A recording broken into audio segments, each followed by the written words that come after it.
For the latest top tips, reviews and advice, please subscribe below. Hello and welcome to Outdoors Camping and Leisure. Me, Mike. Today I'm giving you guys a review on a driveway awning from Vango. So this here is the Vango Galli. It's one of Vango's probably most popular driveway awnings because it's quick and easy to put up because it's inflatable, but it's obviously almost like a tent for the side of your vehicle. So when you certainly got like a T5 or it's like a bongo, so a small vehicle as well, it's a whole extra point. And yet again, because it's quick and easy to put up, it's brilliant for touring.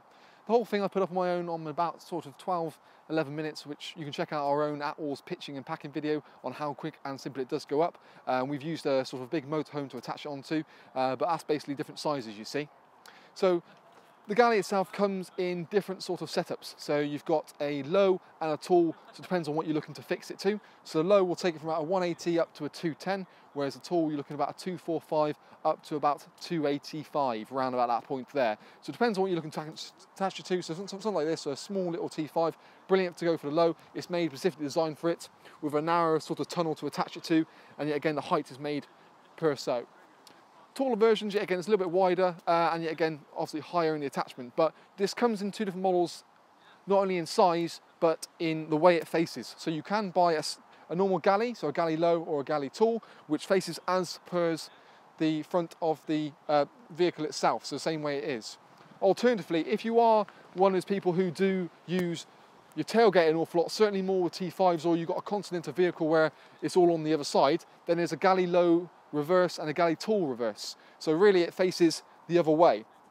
Main reason being is if you were in your vehicle and you have to go to the tailgate, you'll have to come out of the actual vehicle itself, out the front door, and then have to walk all the way around the other side to the back.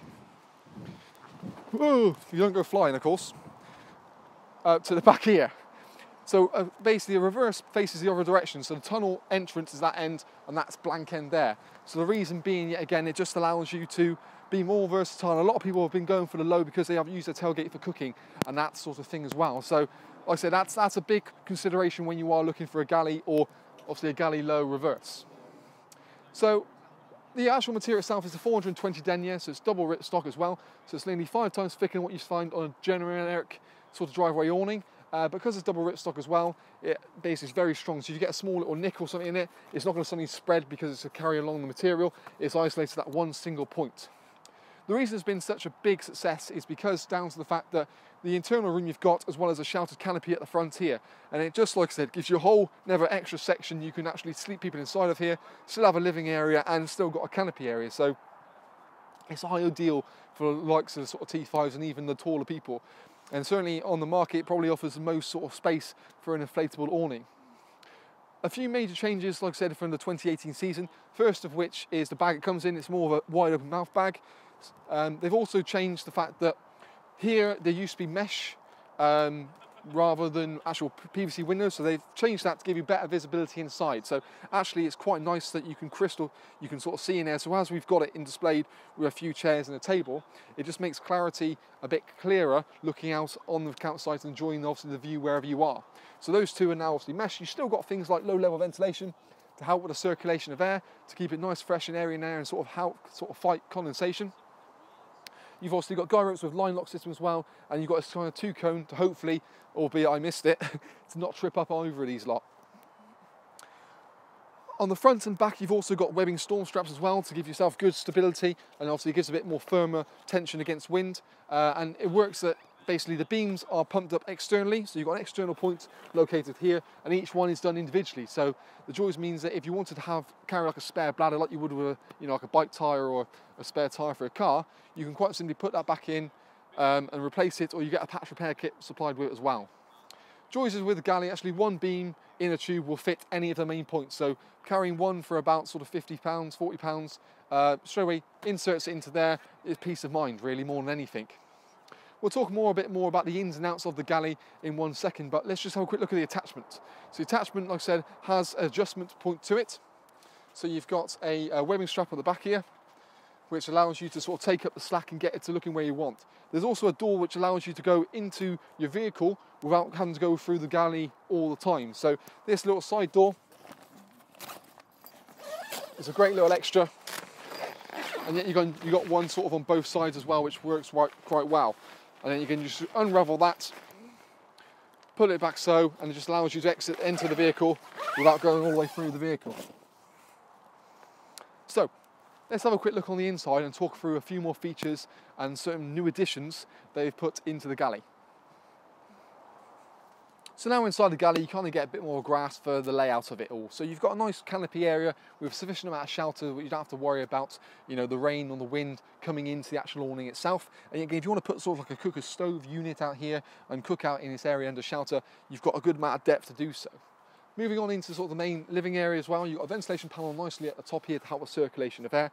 When you've got the main front door, you've got obviously the door to make it completely sealed up, but there's also a mesh door position on here, so you can zip that mesh in, so you have a good circulation air, but keep the bugs and critters out, and just gives you a bit more versatility. Everywhere you see, there's pretty much beautiful diamond clear windows to get plenty of visibility and light into the tent itself.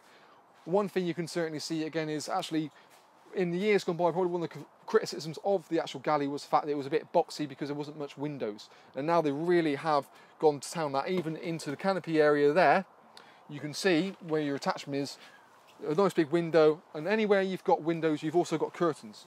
So where the curtains just quite simply zip up inside, like so, and it's a much more stronger way of doing it. I think it generally becomes also a little bit more customized. You actually have it sort of halfway over, so you can actually alter the height of the windows. So you don't have to sort of choose between having you know, it constantly open and light, or if you want to have your privacy, then obviously you can quite happily do up your curtains like so.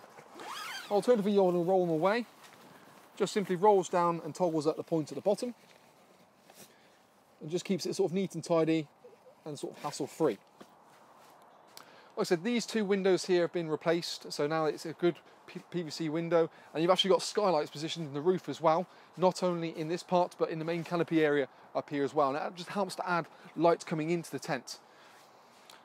A main change for sort of 2017-2018 is the introduction of basically sky rail system. So this sky rail system is basically like a beading which is on either side of the beams itself, and it allows you to have pretty much an option of extras you can add to it. So there are things called sky liners which can go into this to help with condensation, give you almost like a double glazing effect to help keep the internal temperature a lot cooler, and also, like I said, help with condensation as well. This also doubles up as a point for hanging lanterns, so you can actually get these little sky hooks like so, and it just basically feeds on to each individual part. So all you do is slide it on, obviously keep it nice and dead level, and it just feeds along, keeping the pressure in, and then just gives you a hanging point to hang a lantern. So it's quite nice and versatile,